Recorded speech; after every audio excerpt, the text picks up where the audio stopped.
Olá, a paz do Senhor, que bom! Hoje nós já estamos na nossa lição de número 12. Hoje nós vamos falar sobre Jesus, o homem perfeito. E que bom ter cada irmão, cada irmã aqui todas as semanas nas minhas aulas. Eu sou muito grata a Deus por esta rica oportunidade que Ele tem me dado de dividir juntamente com os irmãos sobre a palavra de Deus. E esse trimestre está maravilhoso. Nós vamos encerrar esse trimestre com chave de ouro. Eu espero que você tenha sido produtivo em sua classe, que Deus também tenha te abençoado grandemente, porque nós ganhamos muito mais aprendendo e nos dedicando à palavra de Deus. Para você que está aqui pela primeira vez, eu sou Jane Martins de Souza, eu sou professora e também superintendente de escola bíblica dominical. E fica comigo até o final desta aula, nós vamos aprender bastante. Se você ainda não assistiu nenhuma das minhas aulas, vá lá desde o primeiro vídeo, faça um acompanhamento, esse trimestre está maravilhoso. E hoje nós vamos falar na lição de número 12, Jesus, o homem perfeito. O texto que foi tomado por base está em Lucas capítulo 2, versículo 40 ao 52. Eu quero dizer para os irmãos que é muito difícil falar de Jesus em apenas uma lição. Em 2008 nós tivemos um trimestre inteirinho abordando sobre Jesus, a sua divindade, a sua humanidade, sobre as duas naturezas de Jesus, e em um trimestre nós não conseguimos abordar todo este assunto.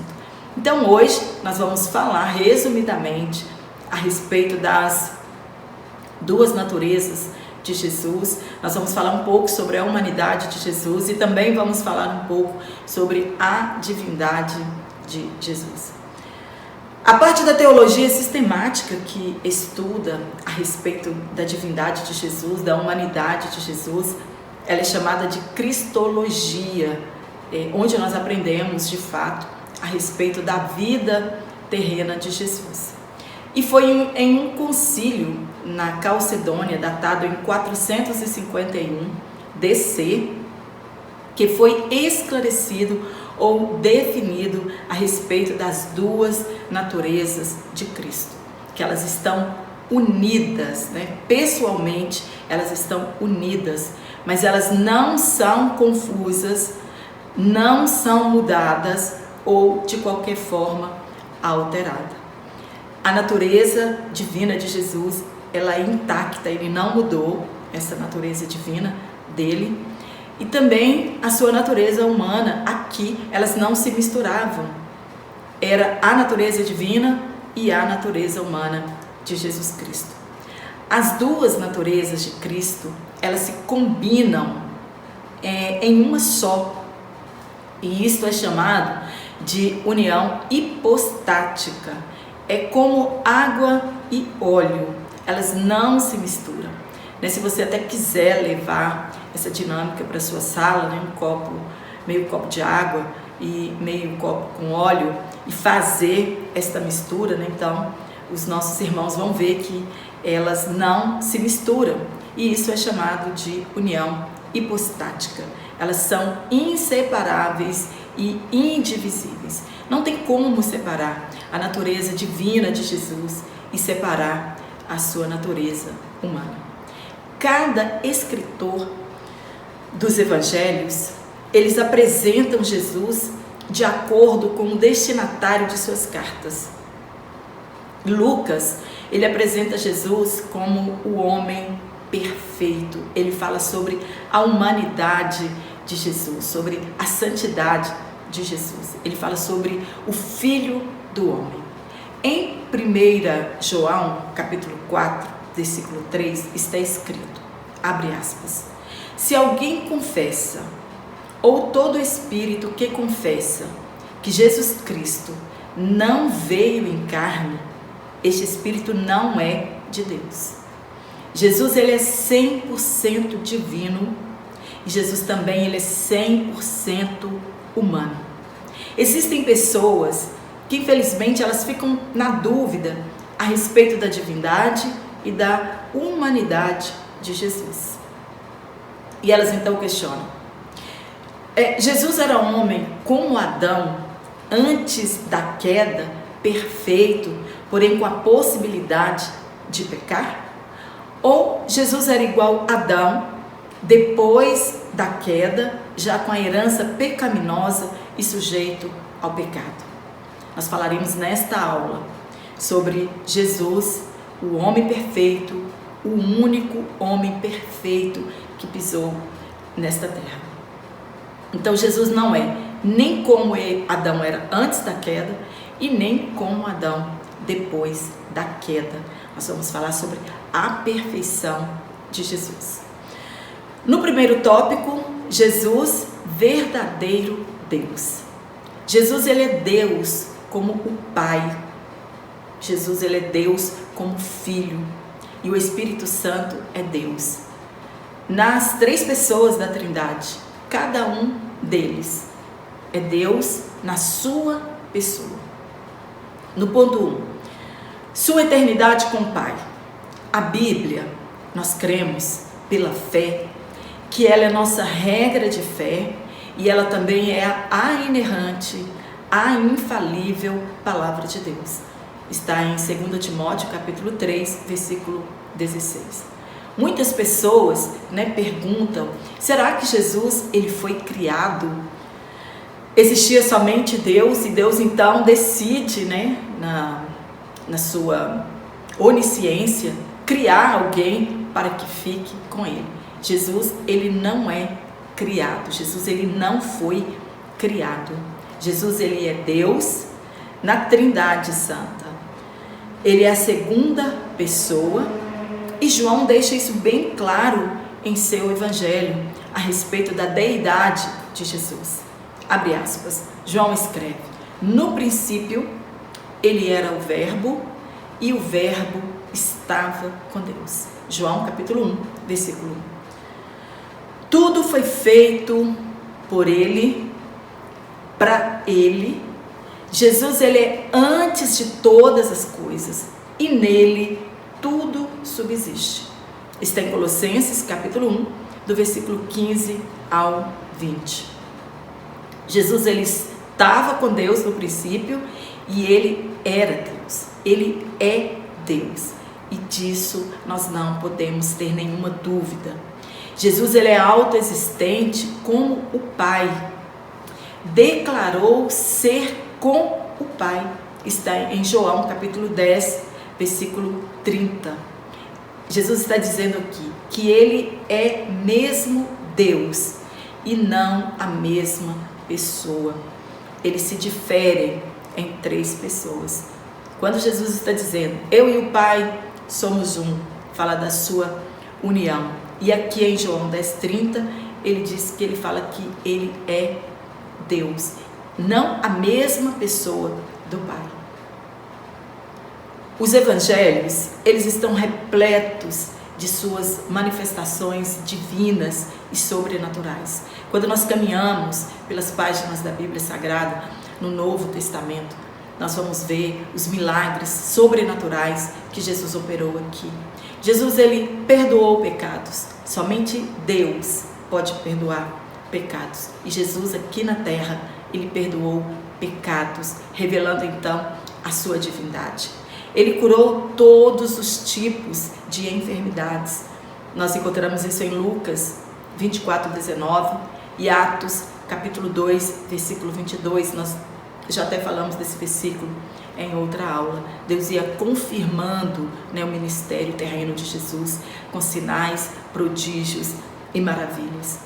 Quando os discípulos estavam no barco e foram atingidos por uma grande tempestade e Jesus dormia ali, eles acordaram, tentaram acordar Jesus, acordaram Jesus e suplicando, dizendo, Senhor, o Senhor não está vendo que nós vamos perecer?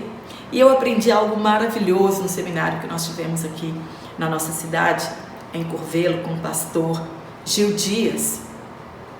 Quando eles pensaram que estavam acordando, Jesus, o Filho do Homem, eles despertam o Deus que estava ali presente com eles naquele barco, né? Eles acordaram o Filho de Deus e foram milagres que aconteceram. Jesus acalma aquela tempestade e os discípulos ficaram atônitos e fizeram a pergunta entre si: quem é este, né, que até o vento e o mar lhe obedecem? Era Jesus, o Filho de Deus.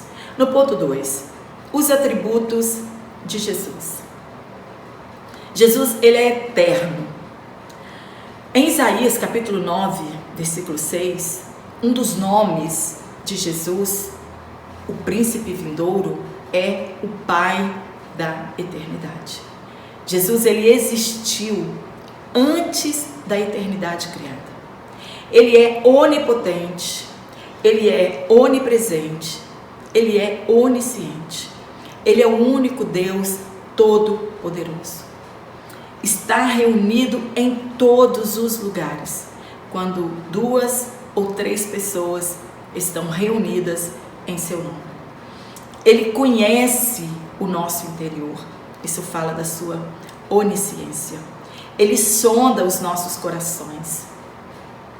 Quando Jesus ressurreto, ele pergunta a Pedro por 3 vezes se Pedro o amava.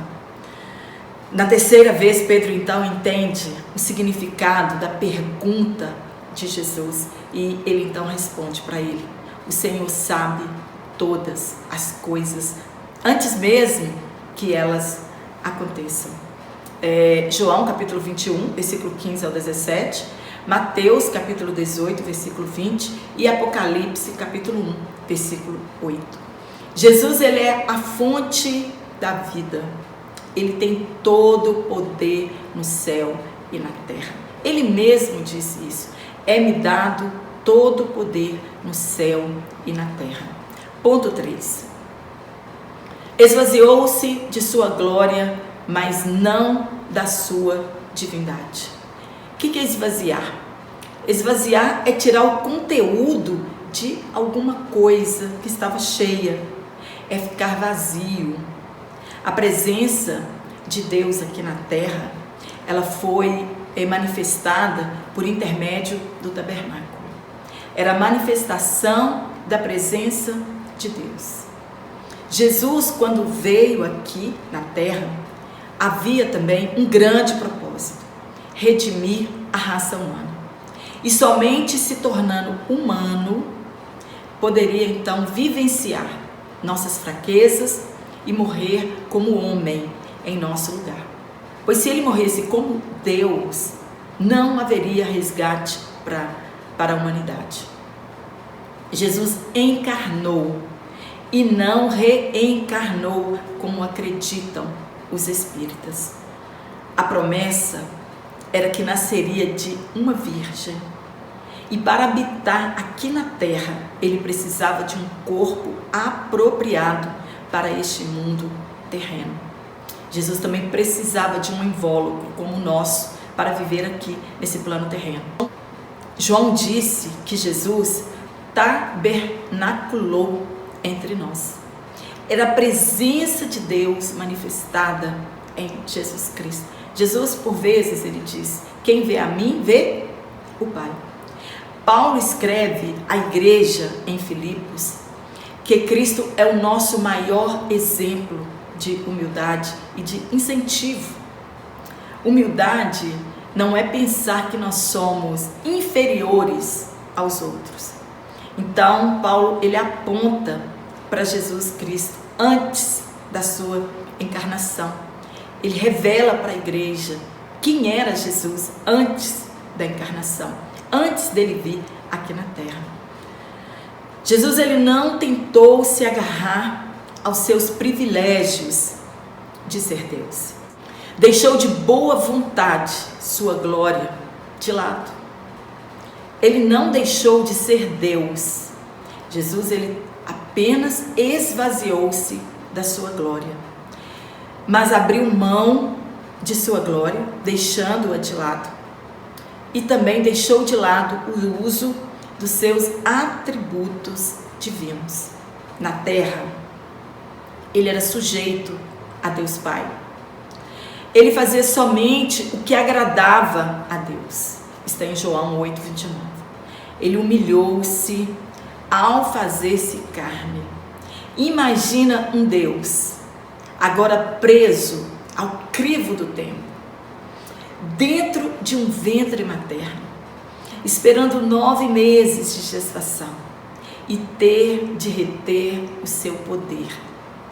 Mas ao seu tempo, ele foi humilhado, mas ao seu tempo, ele foi exaltado soberanamente por Deus. Recebeu um nome sobre todos os nomes, que um dia todo joelho se dobrará diante da sua glória, diante do seu poder. Toda língua confessará que ele é Deus, o Filho divino de Deus. Nós temos que aprender muito com Jesus. Esvaziar-nos do nosso orgulho, esvaziar-nos da soberba e nos encher de humildade. Junto ao Pai, ele reivindica não a sua divindade, mas a sua glória que tinha desde a eternidade. Quando Jesus ele faz a sua oração, está registrado em João, ele pede a Deus, ele reivindica a Deus a glória que ele tinha antes na eternidade. Os discípulos sabiam que Jesus era Deus, mas às vezes eles se surpreendiam com o seu poder. Quando Jesus andou sobre as águas, está em Mateus 14:33. Quando Jesus disse para Natanael que eu tinha visto debaixo da figueira, está em João 1:49. Os discípulos ficaram maravilhados com a divindade de Jesus, com a sua onisciência. No segundo tópico, nós vamos falar sobre Jesus, o verdadeiro homem.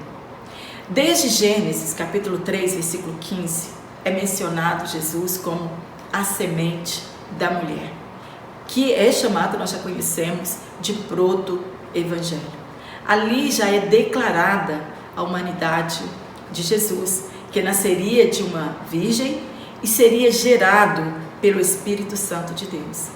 Era necessário este processo, senão não seria cumprida a lei. E Jesus foi o único que cumpriu toda a lei. Mateus capítulo 5, versículo 17 ao 18, e também Isaías capítulo 7, versículo 14. Toda a Bíblia, ela trata de Jesus. Fala a respeito dele. A Bíblia, ela é cristocêntrica. Os personagens bíblicos, eles apontam para Jesus. No livro de Gênesis, Jesus, ele é a semente da mulher. Em Êxodo, ele é o Cordeiro Pascal. Em Levítico, Jesus ele é o sumo sacerdote. Em Número, ele é a coluna de nuvem de dia e a coluna de fogo à noite. Em Deuteronômio, ele é o profeta que virá depois de Moisés. E em Malaquias, ele é o sol da justiça. Eu vou deixar aqui um link do site e você encontrará quem é Jesus em cada livro do Antigo Testamento. Quando em Gênesis capítulo 12, versículo 1 a 3, Deus chamou a Abrão, disse-lhe que por intermédio dele, isto é, por intermédio da sua descendência, todos os povos da terra seriam abençoados. A Davi também, Deus fez essa mesma aliança. Deus prometeu para Davi que a sua dinastia e seu reino seriam eternos, seriam para sempre. E isso fala do reinado para sempre e eterno de Jesus Cristo. Está em 2 Samuel, capítulo 7, versículo 16, e também Mateus, capítulo 1, versículo 1, que fala a respeito da genealogia de Jesus, onde está escrito, nesta genealogia, que ele é chamado de filho de Davi e filho de Abraão. No segundo ponto, encarnado no Novo Testamento. Você tem alguma dúvida que Jesus viveu aqui como nós? Nós não podemos ter essa dúvida. A humanidade de Jesus, ela é real, ela é literal. Ele sentiu as mesmas coisas que nós sentimos. Jesus tinha apenas uma grande diferença de nós.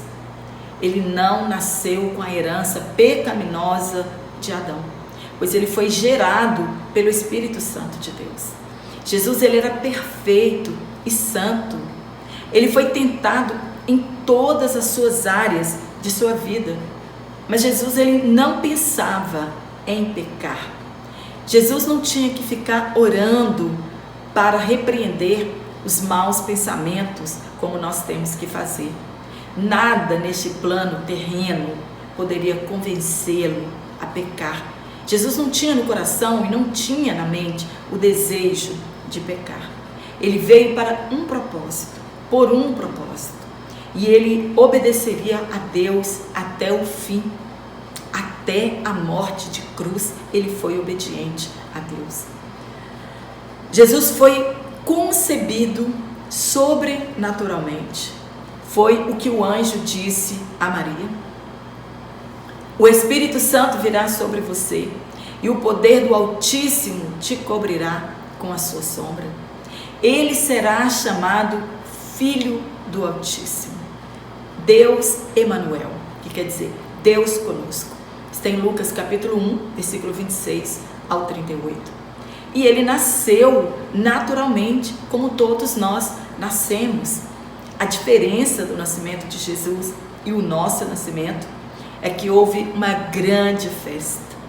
Um grande cortejo celestial veio receber aqui na terra o Rei dos Reis. Está em Lucas capítulo 2, versículo 1 a 7. Jesus, ele sentiu medo, tristeza, ansiedade, fome, fadiga.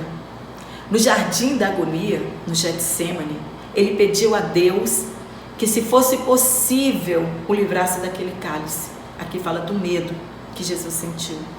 Jesus, ele, de tanto medo, de tanto pavor, ele suou gotas de sangue, ficou profundamente triste. Ele diz: a minha alma está profundamente triste.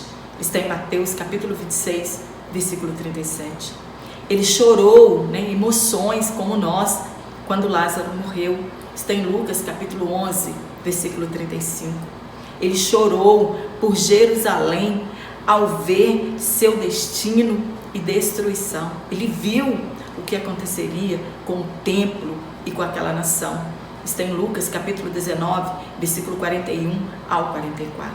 Jesus, ele tinha uma família, ele teve irmãos e irmãs, ele tinha uma profissão, trabalhava como carpinteiro, apesar que a Bíblia não fala sobre isso, sobre a profissão de Jesus, mas os historiadores deduzem pelos filhos seguirem a profissão do pai. Então Jesus, ele era um carpinteiro, ele não era rico, como muitos dizem, Mateus 13, 55. Jesus, ele era completo, ele tinha alma, espírito e corpo. A Bíblia diz que sua alma angustiou-se até a morte, no Getsemane, nós já falamos. Ele entregou na crucificação o seu espírito nas mãos de Deus.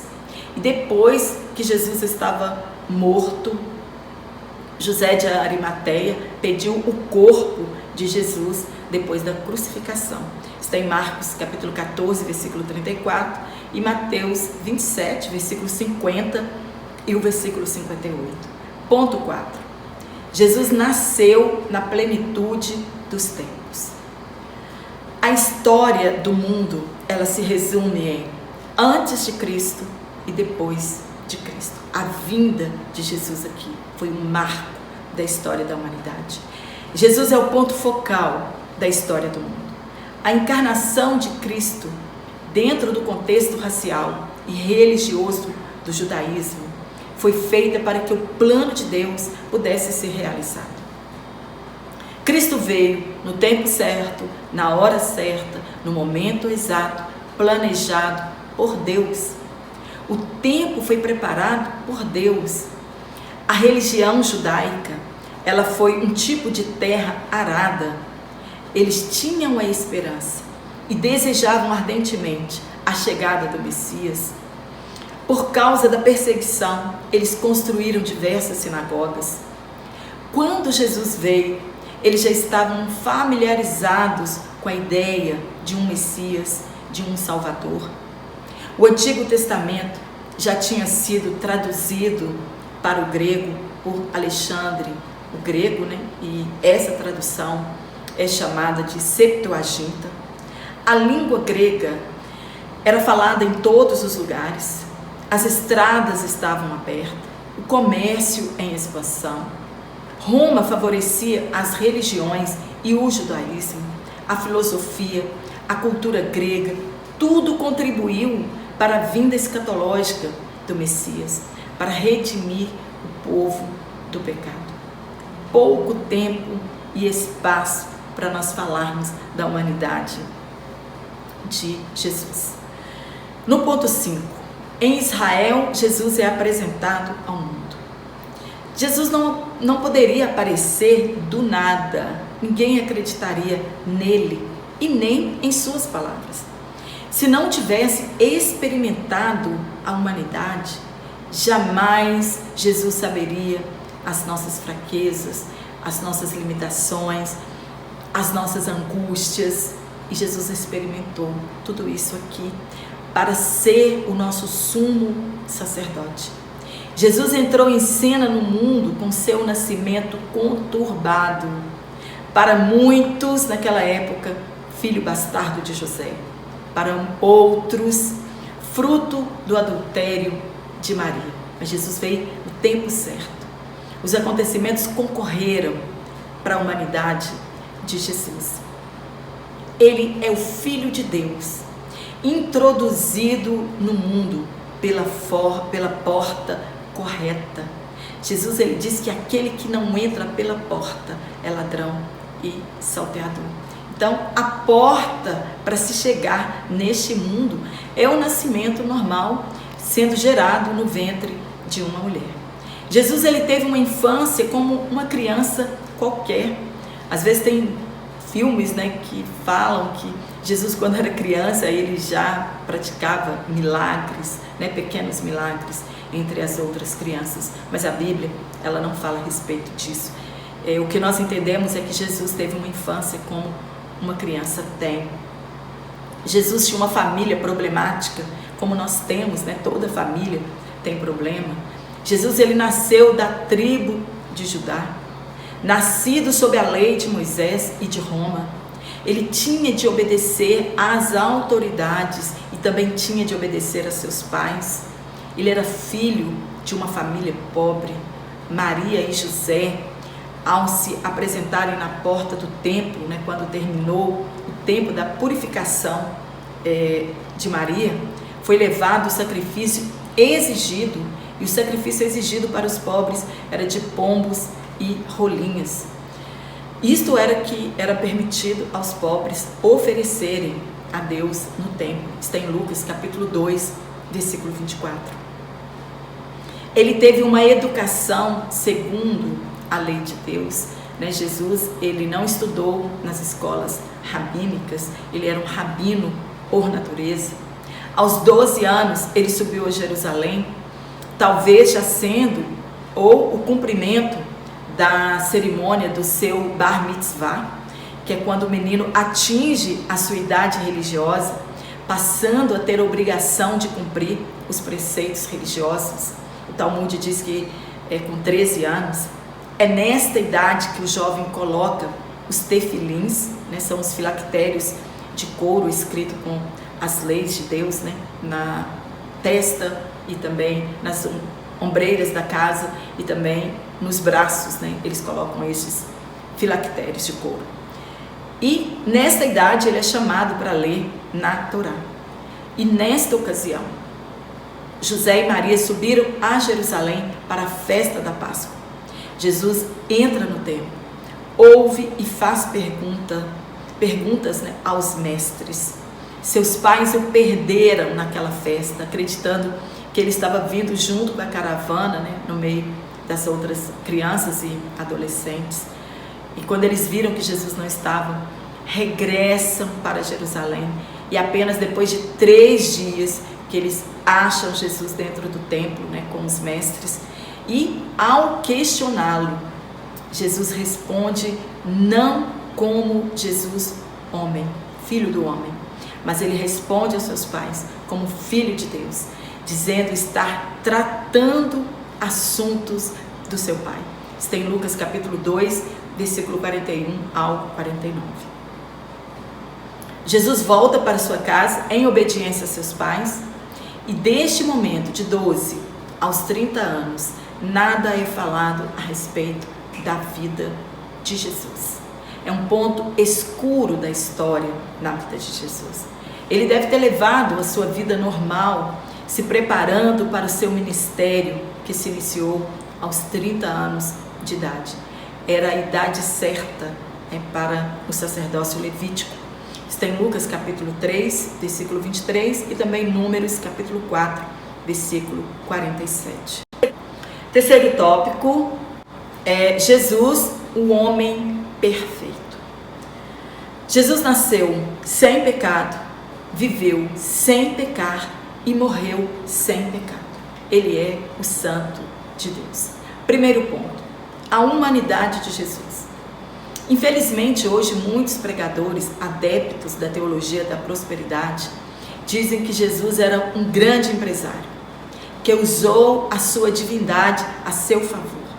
E lendo a palavra de Deus, nós encontramos que em nenhum momento Jesus faz uso da sua divindade, do seu poder para benefício próprio. Jesus, ele poderia ser o homem mais rico daquela província. Sua família, a mais poderosa em toda a Judéia e Galileia.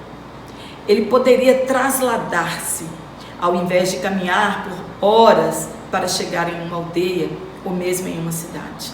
Ele poderia transformar pedras em pães.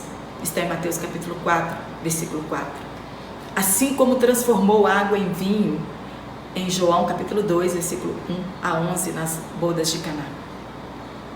Ele viveu aqui com as nossas mesmas limitações, com as mesmas fraquezas, mas tudo o que ele fazia era em favor dos outros. Está em Marcos capítulo 1, versículo 34. Tudo que Jesus viveu aqui foi para a salvação da humanidade, para nos ensinar que é possível sim resistir ao pecado, para nos ensinar que é possível sim resistir ao diabo e viver uma vida de comunhão com Deus. Segundo ponto, Jesus, o último Adão. Na verdade, Adão ele foi criado em perfeição, inocência, santidade, mas foi criado com a possibilidade de pecar. É o que nós chamamos de livre-arbítrio. Ele foi colocado em um paraíso, cercado dos cuidados de Deus. E nem mesmo todas estas coisas impediram Adão de pecar.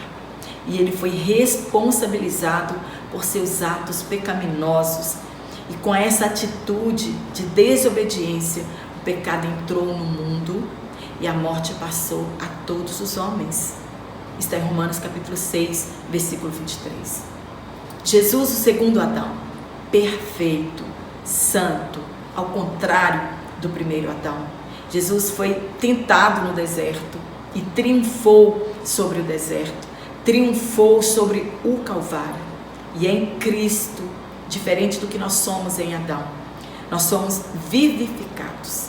Mas alguém pode dizer, abre aspas, mas Jesus ele era Deus.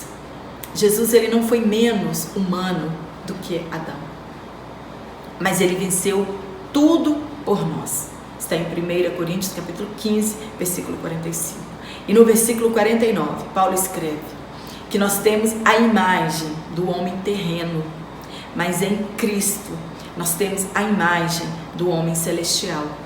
Tudo que Adão nos fez perder, Jesus Cristo conquistou para nós na cruz do Calvário. Nossa comunhão e nossa paz com o Pai, Jesus reconquistou na cruz. E o direito do nome escrito no livro da vida está em Hebreus capítulo 12, versículo 2. Jesus, ele é o autor da nossa fé. Nós devemos ter os nossos olhos fitos nele. Terceiro ponto, a perfeição espiritual e moral de Jesus. Alguns pontos são repetidos, né?